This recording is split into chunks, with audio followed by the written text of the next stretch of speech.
ចំណុចមួយទៀតដែរដែលយើងឃើញចម្លើយពីរដ្ឋាភិបាលដែលសភារងចាំគឺច្បាប់ស្តីអំពីការគ្រប់គ្រងប្រេងកាតអូស្មန်នៅក្នុងច្បាប់ដែលសភាបានអនុម័តជាច្រើនឆ្នាំមកហើយ2001ពាក់ព័ន្ធនឹងច្បាប់ធនធានរ៉ែគ្រប់គ្រងធនធានរ៉ែនេះគឺច្បាប់នេះបានសម្រេចថាវិស័យអូស្មန်និងប្រេងកាតនេះត្រូវមានច្បាប់ដដែលប៉ុន្តែមកទល់ថ្ងៃនេះយើងឃើញថាការគ្រប់គ្រងវិស័យធនធានប្រេងកាតនិងអូស្មန်នេះអត់មានច្បាប់ប៉ុន្តែចិត្តតែផ្ដល់កិច្ចព្រមព្រៀងឲ្យក្រុមហ៊ុនរហូតដល់ជាង20ដោយមិនមានច្បាប់មកអនុវត្តណាបាទខ្ញុំបង្ខំឲ្យយកច្បាប់មកឲ្យសភាអនុម័តនេះសម្រាប់បញ្ជាក់ថាបានព្រៀងហើយពិនិត្យច្រើនសារហើយតែមិនព្រមប្រាប់ខ្ញុំថាពេលណាព្រោះយើងមិនអាចបណ្ដោយឲ្យការសម្រេចចិត្តមួយដែលគ្មានច្បាប់មកប្រើប្រាស់ជាធរមានទេវាអាចប៉ះពាល់ទៅដល់ភាពស្របច្បាប់នៃការសម្រេចចិត្តរបស់មន្ត្រីពាក់ព័ន្ធក្នុងការផ្ដល់ការអនុញ្ញាតក្តីក្នុងការផ្ដល់កិច្ចព្រមព្រៀងក្តីឬក៏អាជ្ញាប័ណ្ណផ្នែកក្រៅទីយើងសញ្ញាកិច្ចព្រមព្រៀងហើយបើកាលណាគេរកឃើញហើយឥឡូវគេចាប់ជីកហើយនោះត្រូវសញ្ញាកិច្ចព្រមព្រៀងហើយតែយើងយកច្បាប់អីមកអនុវត្តនេះជាចំណុចមួយខ្វះខាតដែលយើងបន្តជំរុញឲ្យរដ្ឋាភិបាលធ្វើច្បាប់នោះមួយទៀតរឿងច្បាប់ស្តីពីការគ្រប់គ្រងធនធានពីរ៉ែមួយគ្រប់គ្រងរ៉ែអូស្មန်និងប្រេងកាតមួយទៀតពីផលដែលបានមកនោះធនធានដែលបានមកដូចជាគេបង់បានជាចំណូលមកពីព្រោះមានប្រទេសជាច្រើនដែលជាម្ចាស់អំណោយយើងគេទាមទារថាសូមឲ្យយើងធ្វើច្បាប់មួយដើម្បីគ្រប់គ្រងអាប្រាក់ចំណូលនោះមកព្រោះបើយើងមិនគ្រប់គ្រងឲ្យដោយឡែកឲ្យមានគោលការណ៍ច្បាស់លាស់ទេយើងចេះតែបានអាចំណូលនោះមកសត្វតែយើងអស់អាប្រេងទៅអាចំណូលនោះយកធ្លាប់យកទៅចែកទេតាទៅអត់បានជួយទៅដល់ការពង្រឹងស្ថាប័នអភិវឌ្ឍមូលដ្ឋានគ្រឹះដើម្បីនឹងធានាដល់ការអភិវឌ្ឍប្រទេសទៅធ្វើឲ្យមានបញ្ហាចំនួនដូចដែលកើតមាននៅប្រទេសមួយចំនួនច្បាំងដណ្ដើមអំណាចដើម្បីមានសិទ្ធិយកផលប្រេងនោះធ្វើឲ្យចលាចលអានេះគេចង់បានច្បាប់មួយហើយខាងរដ្ឋាភិបាលថាលោកមិនត្រូវការចាំបាច់មានច្បាប់នោះទេនេះជាព័ត៌មានមួយដែលខ្ញុំមិនធ្លាប់ឮអានឹងគឺថាមិនត្រូវការទេពីព្រោះចំណូលមកតាមច្រកតែមួយតាមក្រសួងសេដ្ឋកិច្ចរដ្ឋវត្ថុហើយមិនដាច់ចាំមានច្បាប់ដោយដែលអន្តរជាតិចេះតែមករំលឹករដ្ឋាភិបាលឲ្យធ្វើនោះទេនេះជាចម្លើយខ្ញុំពាក់ព័ន្ធទៅនឹងអ្វីដែលរដ្ឋាភិបាលបានមកភ្លឺចំពោះសំណួរទាំង7របស់ខ្ញុំអានោះ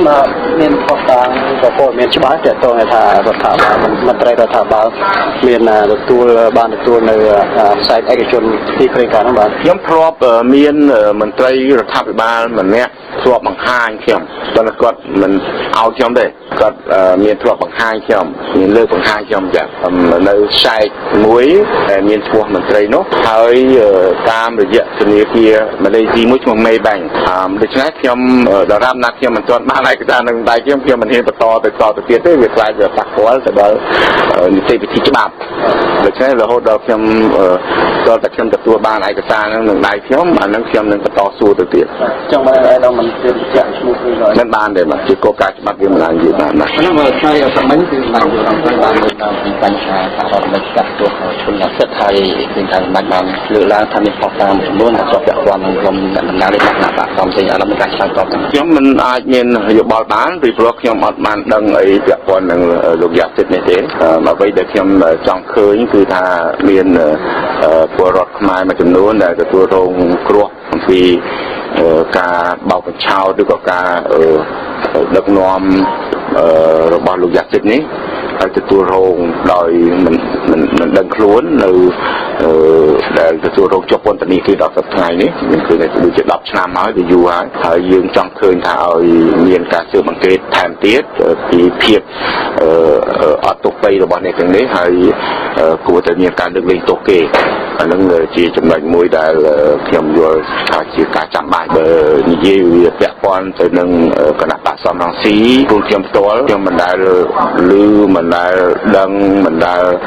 ឃើញនៅហេតុការណ៍ណាដែលពាក់ព័ន្ធទៅនឹងការងារដែលថាគណៈបកសំរងស៊ីនោះចង់បង្កើតឲ្យមានជាចលនាអីទៅរួបរวมរដ្ឋាភិបាលដោយកម្លាំងបាយនោះមិនដែលមានទេតែថ្ងៃណាគេដឹងខ្ញុំមិនដឹងតែរូបខ្ញុំមិនឆ្លើយមកពួកខ្ញុំមិនដែលដឹងគឺប៉ុន្តែឈឹងយកនេះដែរបងអាចរុញរដ្ឋាភិបាលឲ្យរុញរដ្ឋាភិបាលអាមេរិកឬ FBI រំលឹកពីទេវកម្មនៅមុខរដ្ឋាភិបាល30នាទីដែរវាជាការ ងារមួយដែលតម្រូវជាគោលការណ៍យើងដឹងថាប្រព័ន្ធតុលាការអាមេរិកគឺមានតម្លាភាពមានការជឿទុកចិត្តជាងប្រព័ន្ធតុលាការនៅប្រទេសកម្ពុជាយើងដែលទទួលការរិះគន់ថានៅតែមានឥទ្ធិពលគណៈបកនយោបាយនៅពីលើអំពើពុករលួយហួសហេតុអីចឹងដែលជាបញ្ហាប៉ុន្តែយើងខ្ញុំផ្ទាល់មិនដឹងថាតើវាមានភាពខុសគ្នាយ៉ាងណាទេរវាងអ្វីដែលពាក់ព័ន្ធទៅនឹង FBI នៅក្នុងការអង្កេតករណីគុកបាយនៅមុខរដ្ឋាភិបាលកាលពីឆ្នាំ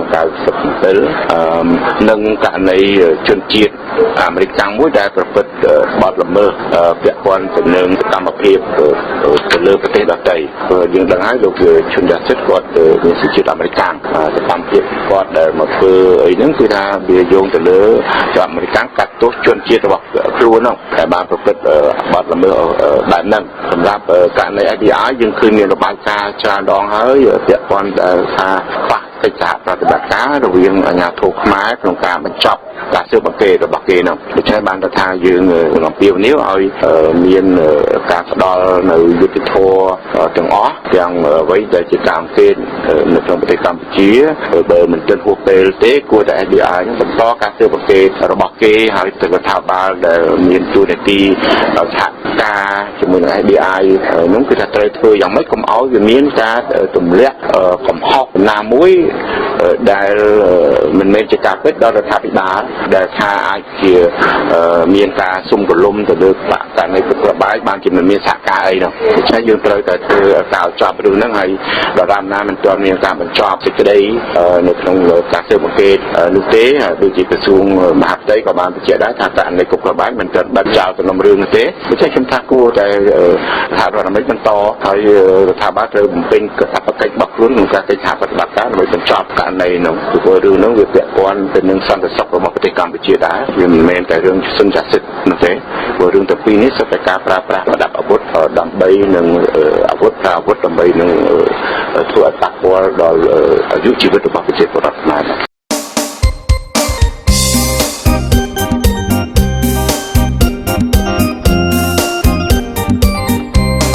លោកអ្នកកំពុងស្ដាប់កម្មវិធីពន្លឺភ្លើងទៀនដែលគណៈបកសំរងស៊ីធ្វើការផ្សាយចេញពីរាជធានីភ្នំពេញនេ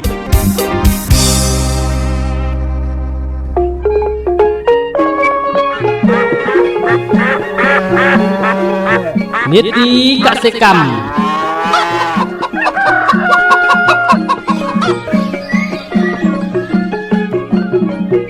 បាទលោកនាងបងប្អូនជួបរួមជាតិជាទីគោរពនិងជាទីមេត្រីបាទនៅក្នុងការផ្សាយរបស់កម្មវិធីពលឺភ្លើងទៀនជាបន្តទៅទៀតនេះបាទលោកនាងបងប្អូនជួបរួមជាតិនឹងបានតាមដានស្ដាប់នៅនេតិកសិកម្មដែលជាការរៀបចំជូនដោយលោកកងប៊ុនបាទនៅក្នុងថ្ងៃសុក្រនេះនេតិកសិកម្មរបស់លោកកងប៊ុនលោកបានលើកឡើងអំពីការធ្វើជីកំប៉ុស្តនិងការប្រើប្រាស់ជីកំប៉ុស្តបាទដើម្បីបានជ្រាបអំពីបញ្ហានេះសូមអញ្ជើញលោកនាងបងប្អូនជួបរួមជាតិតាមដានស្ដាប់នៅការរៀបរាប់របស់លោកកងប៊ុនដែលតាក់ទងនឹងបញ្ហាខាងលើនេះដែលមានខ្លឹមសារដូចតទៅ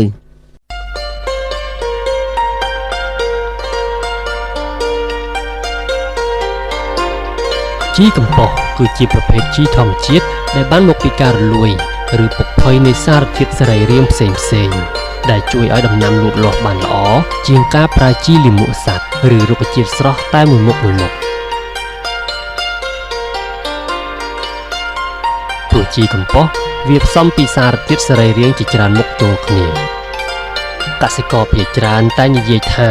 ការធ្វើជីកំប៉ុស្តត្រូវចំណាយពេលយូរទើបអាចប្រើប្រាស់បានដែលជាមូលហេតុជំរុញឲ្យពួកគាត់ប្រើជីគីមីជំនួសវិញព្រោះវារហ័សទាន់ចិត្តប៉ុន្តែសូមបងប្អូនជាកសិករជ្រាបថាជីកំប៉ុស្តអាចធ្វើបានតាមរបៀបច្រើនយ៉ាងធ្វើក្នុងរយៈពេលឆាប់តែ14ទៅ18ថ្ងៃប៉ុណ្ណោះរីឯរយៈពេលមធ្យមពី3ទៅ4ខែឯរយៈពេលវែងពី5ទៅ6ខែទើបអាចយកទៅប្រើប្រាស់បានដូច្នេះនៅពេលនេះ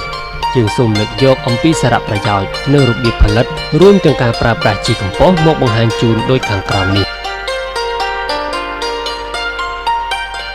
ទី1របៀបធ្វើជីកំប៉ុស្តក្នុងរយៈពេលខ្លីតែអាចឆាប់យកទៅប្រើប្រាស់បានក្នុងរយៈពេល14ទៅ16ថ្ងៃ